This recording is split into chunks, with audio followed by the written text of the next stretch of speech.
Oi pessoal, como vocês estão? Estamos bastante tempo já na quarentena, hein? Espero que vocês estejam estudando bastante a Bíblia, esse é o meu desejo sempre, porque isso aqui é o nosso alimento. Nós devemos nos alimentar da palavra todos os dias, porque para passar a quarentena, para quando tudo passar, nós não podemos nos esquecer de Deus. Quando tudo estiver bem novamente, e eu já falei para vocês que Deus faz cessar o sofrimento, eventualmente Ele vai fazer cessar a pandemia. Mas quando isso tudo acabar e tudo voltar, se tudo estiver bem, tudo voltar à normalidade, nós não podemos esquecer de Deus. E foi exatamente isso que aconteceu com Israel nos dias de Elias, nos dias do rei Acabe. Israel esqueceu de Deus. E na nossa última lição, nós vimos lá que Deus mandou a chuva a pedido de Elias. Elias fez ali uma oração insistente, persistente, fez oração e Deus mandou a chuva, fazendo ali cessar o sofrimento, cessar aquela seca e cumprindo aí o seu propósito, a sua promessa que tinha sido feita lá no começo do capítulo 18. E depois de tudo isso, vocês lembram quantos foram os milagres que Elias presenciou, que Deus fez através de Elias? Vocês lembram? Até aqui, desde o capítulo 17, lá no comecinho, até o final aqui do capítulo 18, quais foram os milagres que Deus fez ali por meio do ministério de Elias? Vocês lembram? Vou dar uma dica. Eu anotei aqui quatro milagres. Qual foi o primeiro milagre? Foi o sustento, ou ali a multiplicação do azeite e da farinha, de modo que a viúva de Sarepta tivesse o que comer durante muito tempo, talvez ali aproximadamente 3 anos. Durante todo esse tempo, o sustento não faltou para Elias, para a viúva de Sarepta e para seu filho. Então, a multiplicação, seja lá como Deus fez isso, mas foi um milagre, porque não havia alimento, não havia chuva para dar o alimento, para a terra dar o alimento. Então, um milagre aconteceu, foi Deus dando o sustento para essas 3 pessoas. Esse foi um milagre na história de Elias, um sinal poderoso de Deus. E o que mais Deus fez ao longo desse tempo? A ressurreição do filho da viúva. Lembram? Lembram que ele ficou doente, muito doente, e Elias orou, pegou o rapaz, levou até a parte de cima da casa, orou a Deus pedindo que o rapaz revivesse, e Deus ressuscitou aquele menino, aquele garoto, aquele jovem. Deus operou esse milagre, fazê-lo ressuscitar aí a pedido de Elias ou através de Elias. Qual foi um outro milagre, um milagre agora grandioso que Deus fez? Não que a ressurreição e o sustento não fossem grandiosos, a ressurreição talvez seja o maior dos milagres, mas algo que foi apresentado diante de muitas pessoas. Deus fez esse milagre diante de muitas pessoas. Qual foi? O fogo. Deus mandando fogo do céu, de modo a consumir todo o altar, a água que estava sobre ele, a lenha, o novilho, tudo foi consumido pelo fogo que Deus mandou lá no Monte Carmelo. Lembram-se disso?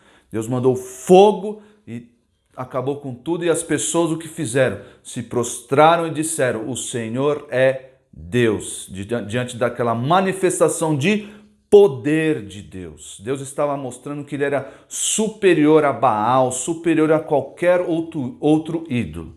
E eu anotei um aqui que talvez vocês tenham esquecido, mas foi sim um milagre de Deus, foi sim uma capacitação que Deus deu a Elias, uma capacitação sobrenatural, que está no finalzinho do capítulo 18. A mão do Senhor veio sobre Elias. Lembram que Elias correu de modo a acompanhar ali o carro de Acabe até Jezreel, que eram aproximadamente ali 20 ou 30 quilômetros, até 40 quilômetros.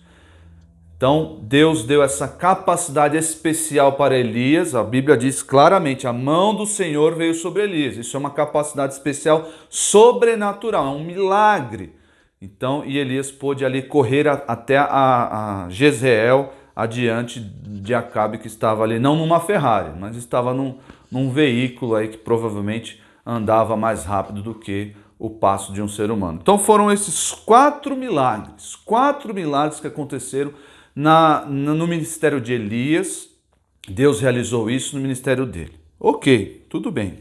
E agora nós vamos iniciar um capítulo novo, capítulo 19. Se você não pegou sua Bíblia, esteja já acostumado a vir assistir os vídeos com a Bíblia na mão.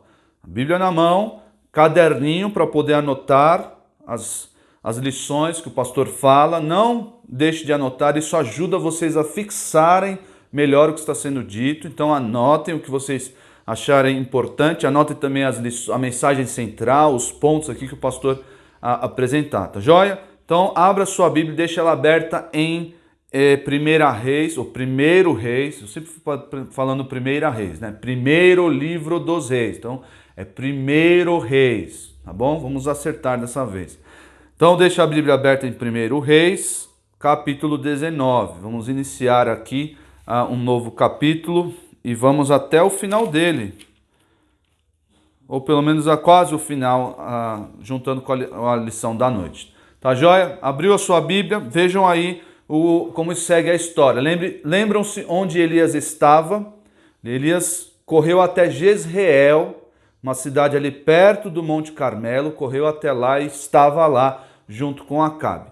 E aí Acabe, depois de ter visto tudo aquilo, Deus manifestando o seu poder, Deus fazendo descer fogo do céu, Deus dando uma capacidade especial para Elias ir até a frente ali no seu carro, tudo isso, o que nós esperaríamos de Acabe?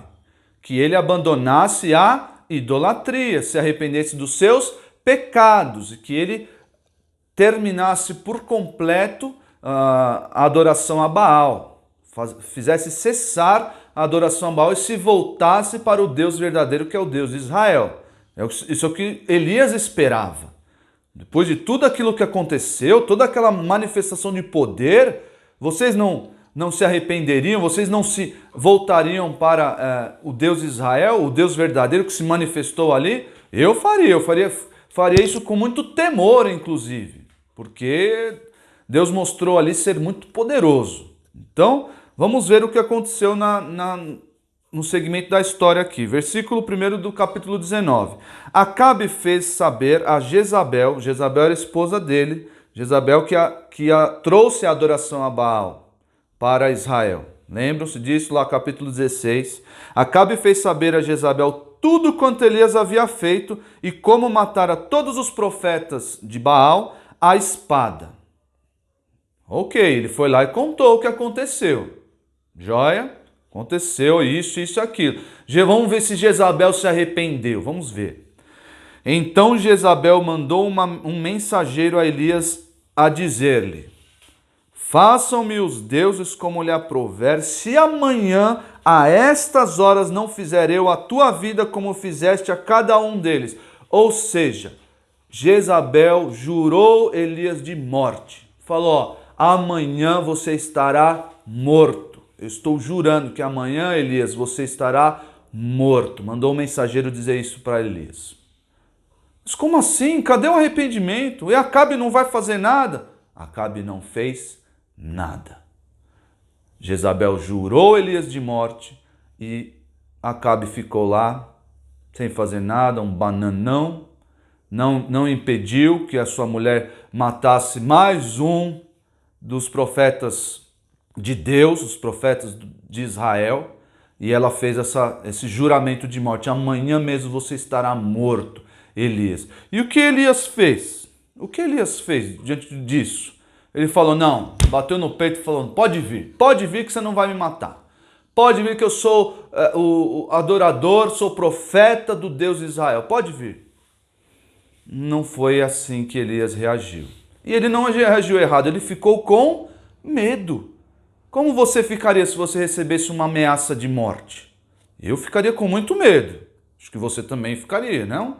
E Elias ficou com muito medo, muito medo. E aí o versículo 3 diz: temendo, pois, Elias levantou-se e, para salvar a sua vida, se foi e chegou a Berseba, que pertence a Judá, e ali deixou o seu moço. Vejam aqui, Elias usou a inteligência, ele quis salvar a sua vida, então ele falou: eu não vou ficar aqui. Essa mulher está me ameaçando me matar, eu não vou ficar aqui, de modo nenhum. E o que ele fez? Aí vocês podem ver no mapa, a parte que ele sai, estava ali anotado aí no mapa, em Jezreel, a parte de cima, e caminhou aí distância de mais ou menos 2 dias andando, 2 ou 3 dias andando até Berseba, que ficava no reino de Judá. Lembram que Israel estava dividido entre 2 reinos.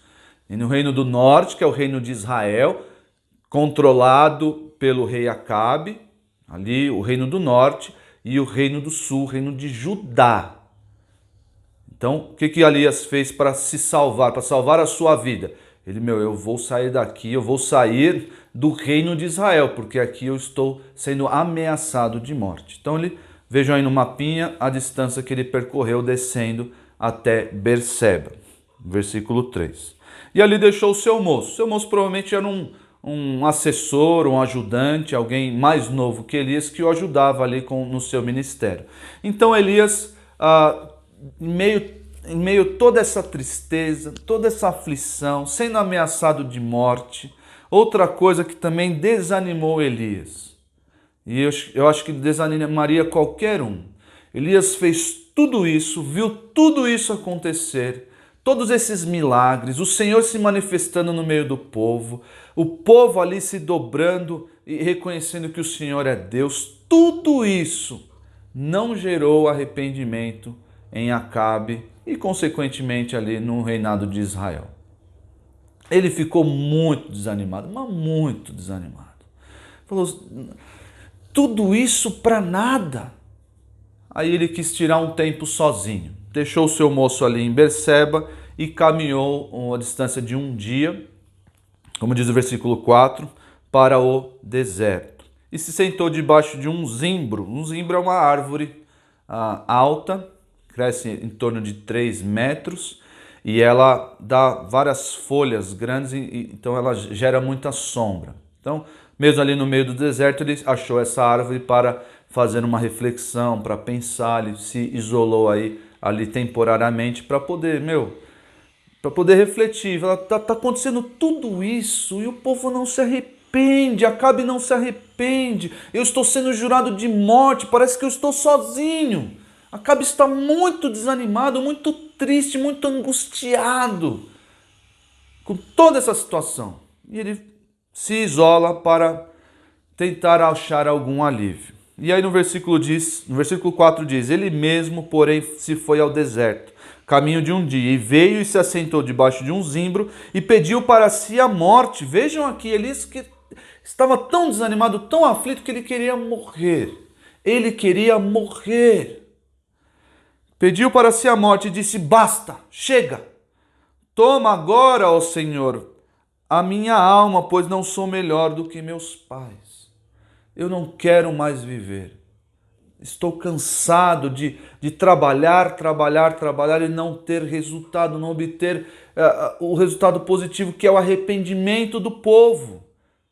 Não encontro essa alegria. E ele queria, então, que a sua vida fosse tirada. Quem mais na Bíblia desejou a morte? Vocês lembram? Vocês lembram? Deixa aí nos comentários se vocês lembram alguém que na Bíblia desejou morrer. Porque estava desanimado, porque estava muito triste, porque a situação não mudava. Quem vocês lembram? Deixa aí nos comentários a pessoa que desejou a morte. Deixa aí também nos comentários por que essa pessoa desejou a morte, se você lembrar de alguém. Eu já estou lembrando de alguns aqui, não vou falar para vocês não. Deixa aí nos comentários que vai ser legal essa interação aí, tá bom? E aí o que aconteceu? Deitou-se e dormiu debaixo da árvore, do zimbro. Eis que um anjo o tocou e lhe disse: levanta-te e come. Deixa eu virar minha página aqui. Olhou ele e viu junto à cabeceira um pão cozido sobre pedras em brasa e uma botija de água. Comeu, bebeu e voltou e tornou a dormir. Voltou segunda vez o anjo do Senhor, tocou-lhe e lhe disse: Levanta-te e come, porque o caminho te será sobremodo longo. Levantou-se, pois, comeu e bebeu, e com a força daquela comida caminhou 40 dias e 40 noites. Olha só, bastante tempo caminhando, hein? Até Horebe, o monte de Deus. Ok. A lição de hoje, a lição que eu quero trazer para vocês, é que Deus viu, Deus notou a tristeza de Elias, Deus ouviu a prece de Elias, e isso mostra que Deus é compassivo. Deus é compassivo. Olha uma palavra nova para vocês aprenderem. Deus é compassivo. O que significa ser compassivo? Vou dar um exemplo, vou fazer que nem Jesus. Para explicar um conceito, vou utilizar uma parábola que o próprio Senhor Jesus nos contou, acerca de compaixão. Lembram da parábola do bom samaritano? Estava ali aquele judeu que foi atacado, foi assaltado ali no meio do caminho, deixou ele quase morto. Aí passou um fariseu, que era judeu, passou uma outra pessoa também ali importante, e até que na terceira pessoa que passou foi um samaritano.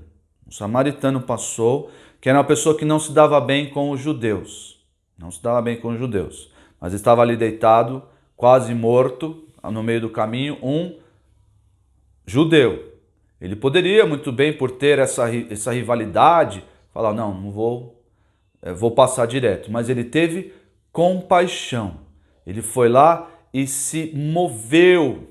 Ele teve essa disposição em ajudar, em ter essa intimidade, em se aproximar, em se relacionar com essa pessoa que estava precisando. Isso é compaixão.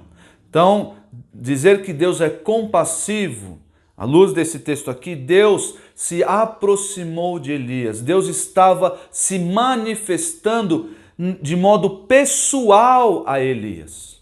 Deus já tinha feito isso.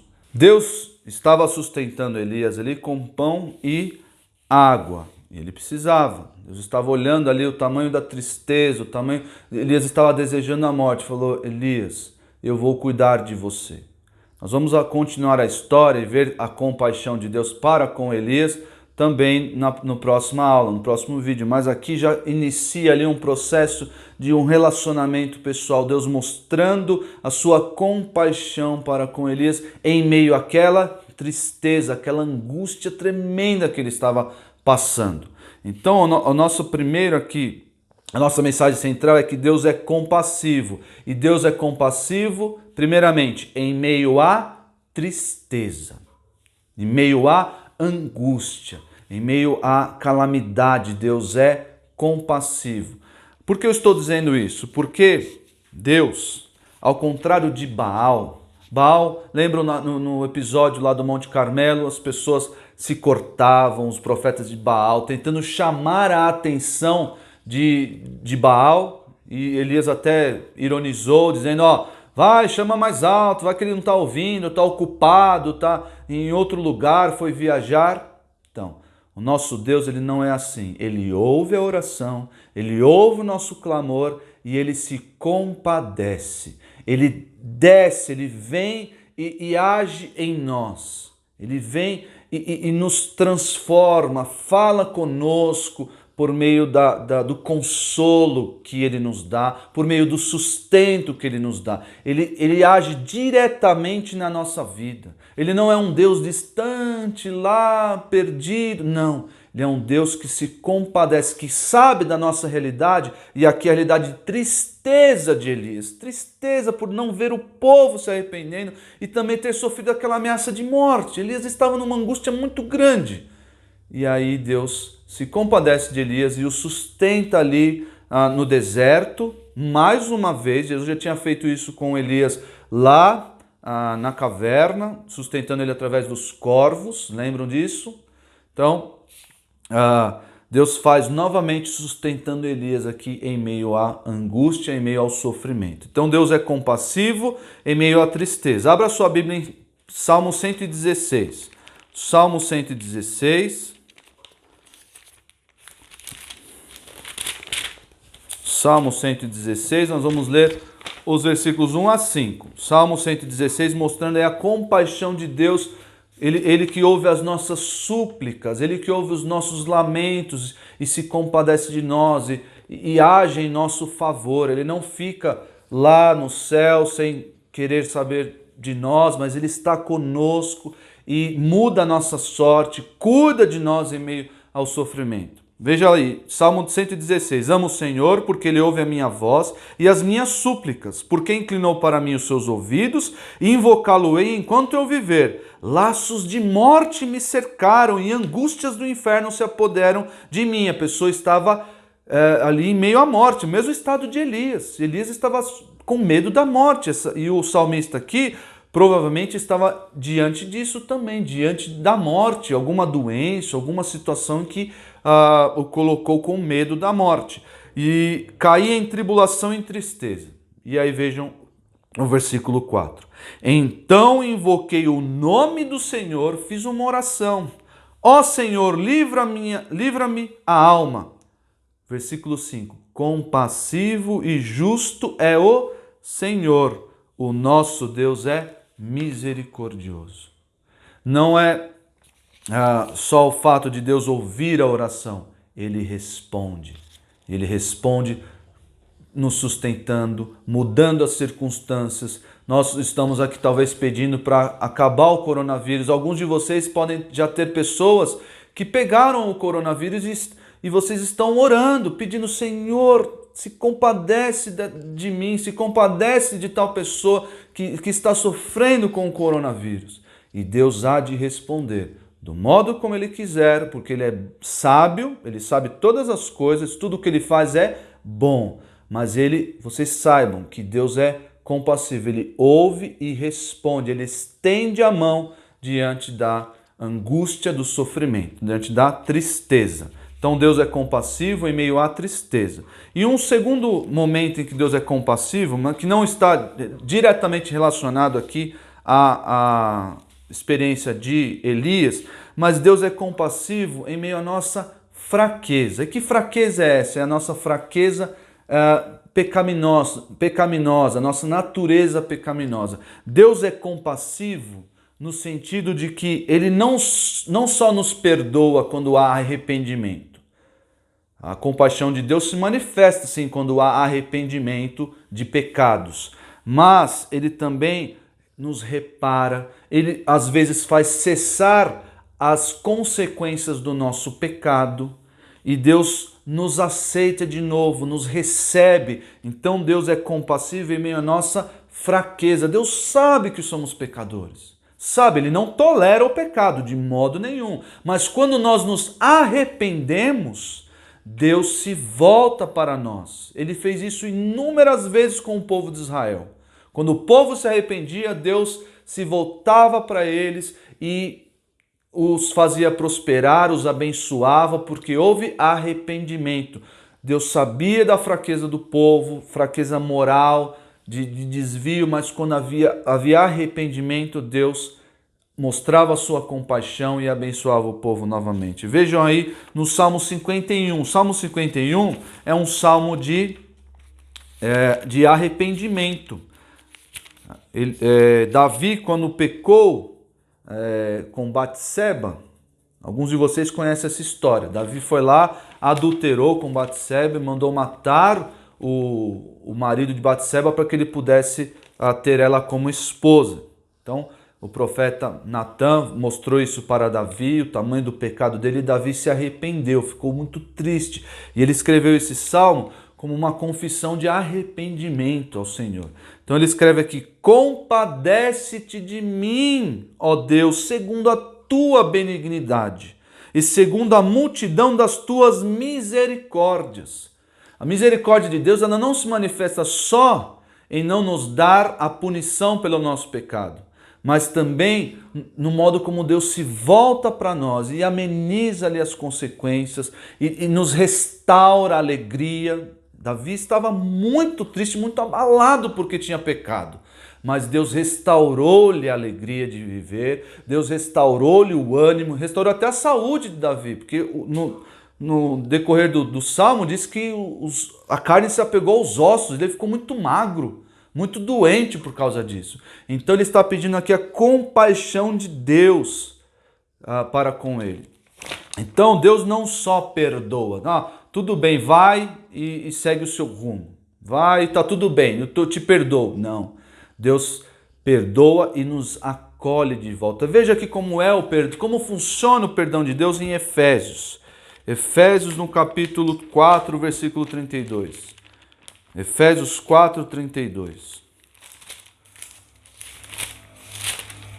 Abra aí a sua Bíblia em Efésios 4, 32. Vejam aqui como é o perdão de Deus. O perdão compassivo de Deus. Antes, sede uns para com os outros benignos, compassivos. Olha aqui, nós devemos ser compassivos também com relação aos nossos irmãos. E ter essa empatia, nos voltar para eles quando há arrependimento. Por quê?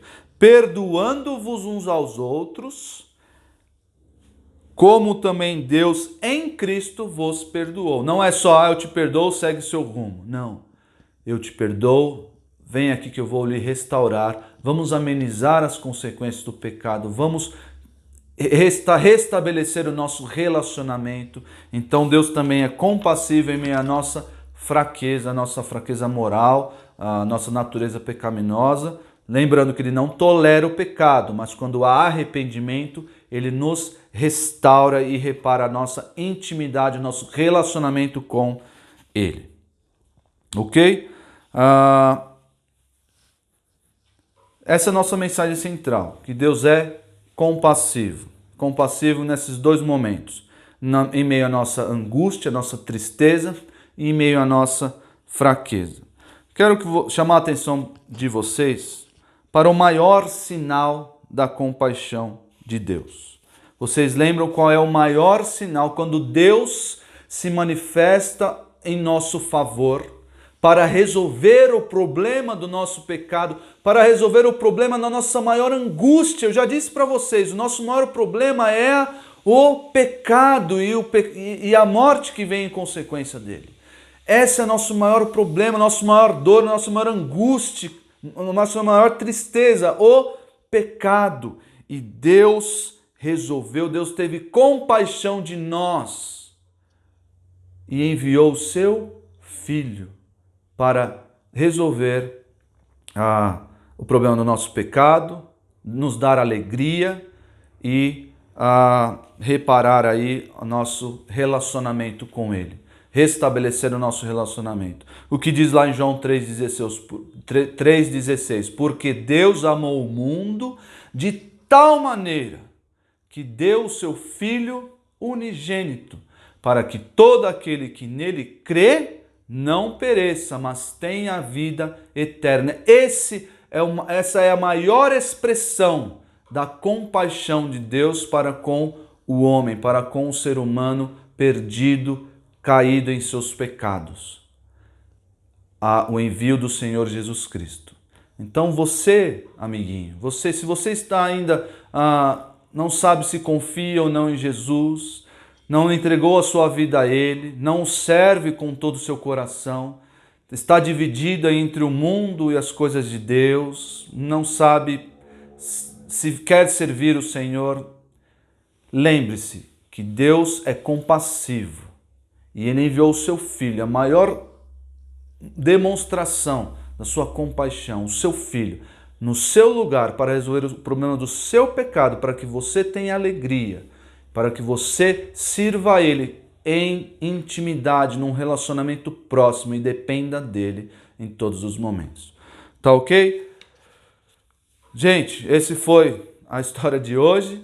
O versículo que eu quero deixar para vocês está no Salmo 103, no versículo 13. Esse é o versículo que vocês têm que decorar. Salmo 103, o versículo 13, que fala acerca da compaixão de Deus. Está aí na tela. Salmo 103, versículo 13. Eu vou ler aqui para vocês rapidinho. Como um pai se compadece de seus filhos, assim o Senhor se compadece dos que o temem. Assim como um pai se compadece de seus filhos, assim o Senhor se compadece dos que o temem. E Deus se compadeceu lá de Elias, no deserto, sustentando mais uma vez.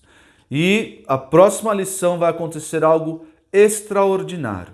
A compaixão de Deus vai atingir um nível superior. E vocês vão acompanhar comigo na próxima lição. Espero vocês lá. Tchau, tchau. Um abraço.